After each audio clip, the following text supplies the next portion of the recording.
Hi, Jill. Hi. Welcome to our Sunday chat here. I'm Danielle Vooris. I'm the host of the podcast. Always wanted to say that. Oh, thanks for doing this today. Well, thank you for having me. I've always wanted to say that.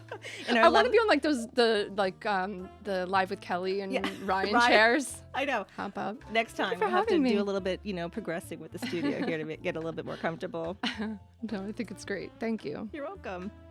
Well, I really wanted to have you here today because you have you work in an area that I think is even more fascinating now than ever. And so I wanted to talk about the Center for Social Justice and Human Understanding at Suffolk Community College. And I wanted to know a little bit about the origin and the history and, why people should come into the center. Sure. So the Center for Social Justice and Human Understanding was founded in 2003. As you said, we are located on the Selden campus of Suffolk County Community College, but we are a separate nonprofit organization. So the collection itself, right, because we oversee over 200 Holocaust artifacts and a smaller slavery collection. We also have a Jackie Robinson collection that documents civil rights in the United States. But the original collection was donated to the college by a man by the name of Andrew Lippett, who was putting the collection together for himself for its value, both historical and monetary. He came in contact with a trustee of the college who suggested to him that maybe he donate it, and that's how the center was born. He donated the collection to the college, and then they established the nonprofit and really using the Holocaust collection primarily to educate the community, our students and the broader community on issues that kind of all tie back to the lessons of the Holocaust.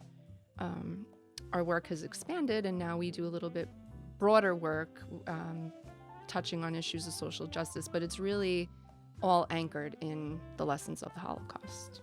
That's really fantastic. Is it open to the public? How to? Yeah. So we're open to the public. Our museum is pretty small. It's three rooms, but we do have a large collection of books that students can access. We do have Holocaust survivor testimonies that we've recorded over the years that students can come in to listen to. And yeah, it's open to the public. We've had different groups, community groups, school groups. We even had a book club come and visit us. Oh, awesome. So we're open to the public, and we're in the library on the Selden campus. If you think about the artifacts that are in the museum, is there any one or two that speaks to you? They all do for different reasons, but I would say I have two that I really like to point out to students more than others. One is actually a collection of photographs that were taken before the Holocaust. And the reason that I like it is because when I look at it, what I see is just photographs like every family has, right? But how did we end up with them is kind of the more curious question. That's what I want students to think about when I show it to them, because the pictures came to us in a shoebox. Somebody just said, I don't know what to do with these. These are just photographs of Jewish families pre-war, and here, have them. You're a Holocaust museum, you should have them. So we held on to them for a while, and then we did finally frame them. And I think it's just so important. And whenever I start a tour of the museum, it's the first thing that I show students, because I want them to remember that this is about these individual people, right? And that they didn't have families to leave these photographs to, and they end up on some obscure museum in Selden. Right. But it's, a family photograph and a school picture and a little kid playing the violin, and they're just pictures like we all have. And so when I start a tour, I like students to pay attention to that for a minute, just because I think it humanizes the Holocaust, because you hear 6 million, how do you understand what that is, right? But you can understand, like, oh, that kid's family took a picture of him playing the violin, and my mom took my picture when I was in 4th grade of me playing, the clarinet or whatever. Right. It's so easy to forget and all of the volumes of information that's out there, that they're individual lives that were normal. Yeah. for all intents and purposes. So I show that. I like to point that out.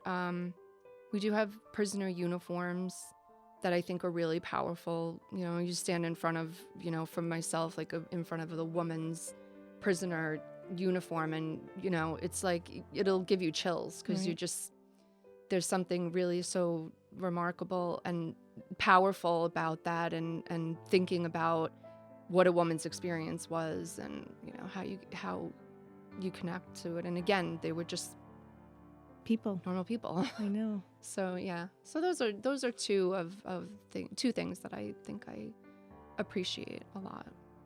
I know you host lectures with Holocaust survivors, and all that have different experiences, and it's amazing, all the unique, depending upon where you were, you know, what country you were from, what experience you had.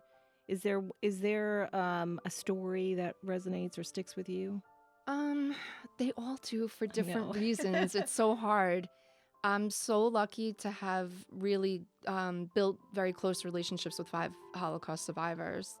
And every one of their stories is unimaginable, and how they survived, whether it was luck or somebody helped them, or, you know, they all have something very unique.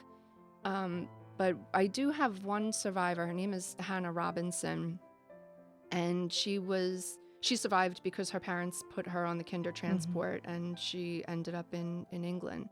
And for some reason, her story, for me, I teach the Holocaust, right?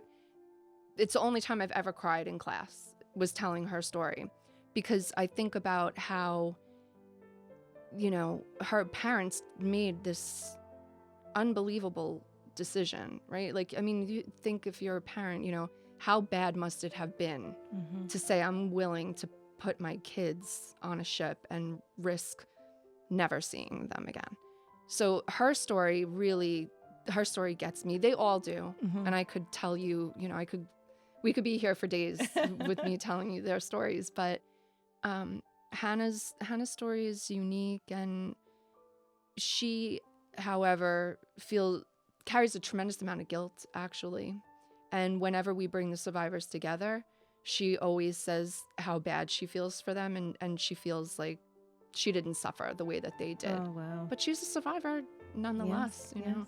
And it's crazy because she actually only just found out that her parents went to Auschwitz a couple years ago, 2-3 years ago. Oh my gosh. Yeah, they finally just traced her family, her parents back, and I think her grandparents as well. Oh, that's awful. Yeah. And she never saw any members of her family ever again? No. Oh my goodness. No, just her and her brother.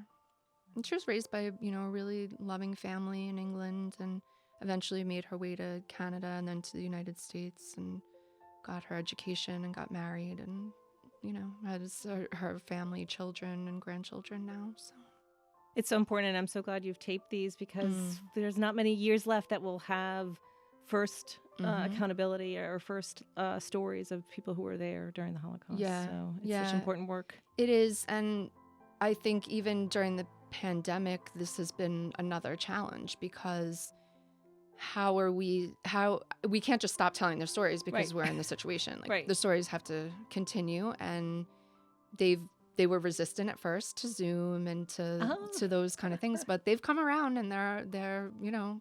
Are they Zooming? They're Zooming. They are great. Zooming, which is remarkable, because they're in their 90s. I just kept thinking, if we can't bring them back together, and I can't bring them to campus, wow, this would be the end of their stories firsthand. You know, so they're adapting, which is what they do. Yep. It's really incredible. Amazing. It's amazing. They're incredible people. So I'm very lucky. Well, you talked about COVID, so we know it's been the year of COVID and also social unrest. And I know that's had to impact your center as well. Oh, yeah. Can you talk a little bit about the killing of George Floyd and how that has influenced your work or accelerated it? Yeah, absolutely. So we spent March and April and May so focused on COVID and the injustice and the way that it put on full display how privileged people were functioning in the pandemic, how your economic kind of rank in society, the color of your skin, how that impacted you, right? Because our communities of color were hit much harder. Right.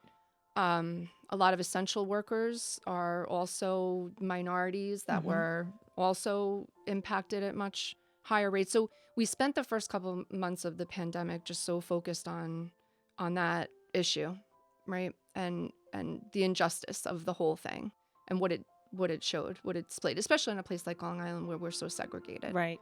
So we were focused on a lot of that. And then I believe it was May 25th when George Floyd was murdered. The work became then shifted, right? It took on this whole other meaning, yeah. And, you know, it was a very, very emotional time for myself and for my colleagues, to anybody that's committed to this type of work, because it's what we do. Right. It's what we live.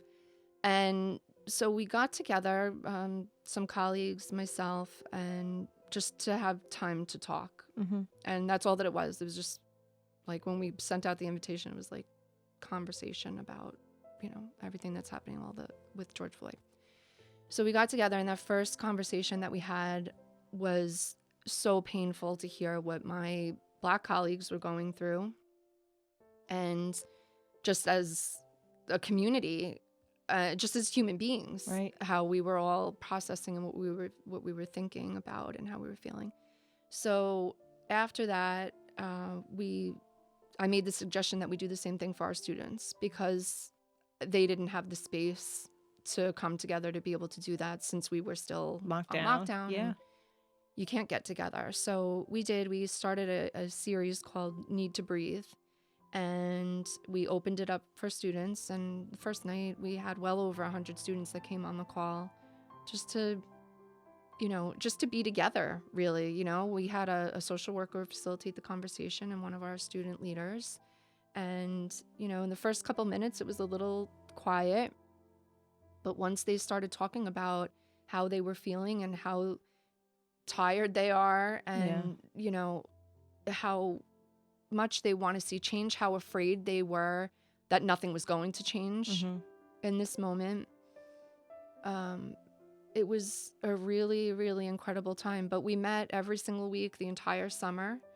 And just, you know, we had conversations with the police department. We had Suffolk County Police Department, Commissioner Geraldine Hart speak with our students. We brought in activists to teach students, how do you protest? What is the history of protest in the United States? How do you organize effectively? And from there, you know, just trying to help them educate themselves about the unknown history of the United States. Right. And that was one of the biggest things that students said. I mean, they wanted to talk about their personal experiences with racism and injustice, but they also wanted to talk about, why didn't I learn this about Tulsa? Right. Why didn't I learn? Why are the only Black people that I ever learned about? Why is it only Rosa Parks and Martin Luther King Jr.? Why don't I know about all of these other people? And where's my history? So we kind of let the students really direct the work. So the center is continuing to do those types of programs, but it's really being student driven. It's what do they want? What do they need at this time? Oh, that's so fantastic. And I hope that they continue and find new ways to get involved and to continue that really critical work. And I think I've seen it also on your Facebook page that you've also translated that into the importance of voting. And here we are 2 days away from the election. So tell me what you're doing there. So, well, we have a beautiful partnership with the Andrew Goodman Foundation. Andrew Goodman was a young man, New Yorker, who traveled down south back in the 60s and ended up being murdered because he was trying to register Black people to vote. Oh, boy. And so their work is really about ensuring that every single American is registered and educated about their rights. So through that partnership, a lot of our work year-round is focused on making sure that students are registered, making sure that when election time is coming, that they know where their polling location is, they know who's on the ballot, and in a very nonpartisan way, right? Because what we tell students is, if you're happy with the way that the country's going, vote. Right. And if you're not happy with the way that the country's going, vote. So that's really what we're doing. And I mean, how does it tie to the work? It's everything. It's full circle. It's everything, right? It's core. Because, what is social justice, right? It's the belief that everybody deserves to have equality economically, politically, socially. And how do you get those things? The only way that you're going to ensure that is by voting for people who represent your values and who are going to ensure that we have equal rights. So it really ties to everything. You should read. There's an NPR. I just posted it. NPR One had a history of Frederick Douglass and his work to drive the right to vote, and it was just that the voting is actually what makes us a democracy, and everybody has that right, and he fought for that. So and I mean, it's teaching Holocaust, and it all ties back, right? Because when we think about living in a democratic society, it's a fragile thing. Right. It has to be protected, and if we're going to continue and we're going to pass it on to our children. Yes. My son voted for the first time in the presidential election, and it was like, I could cry when he was voting. I was so excited and so happy for him. And, you want to ensure that this is going to be here. Right. So, it's critical to our work. Well, we will all be holding our breaths, maybe beyond Tuesday. Yeah, I think so. I suspect it. Yes. I suspect it will be beyond Tuesday. All right, last question, because you are involved in some pretty heady topics that can be really tough and sad. So tell us a little bit about what you do to balance that. Oh, well, let's see. I do have to be very conscious of that, especially the semesters that I'm teaching Holocaust. Right. Because it does have a way of attaching itself to you. And even the other work, we work with a lot of undocumented students. Mm-hmm. We work with students in the LGBTQ community who are having issues. We work with students who are struggling with their basic needs, housing, food insecurity. Yeah. So it's a lot of really, really heavy stuff. So I have to find ways to put it aside. Mm-hmm. So exercising, reading. I'm in a great book club. Yes, you are. Ladies get lit. That's right. And we laugh uncontrollably. So that's therapeutic. And, really just finding ways to separate myself really from everything. Going and sitting on the beach alone for an hour or two does my soul really good.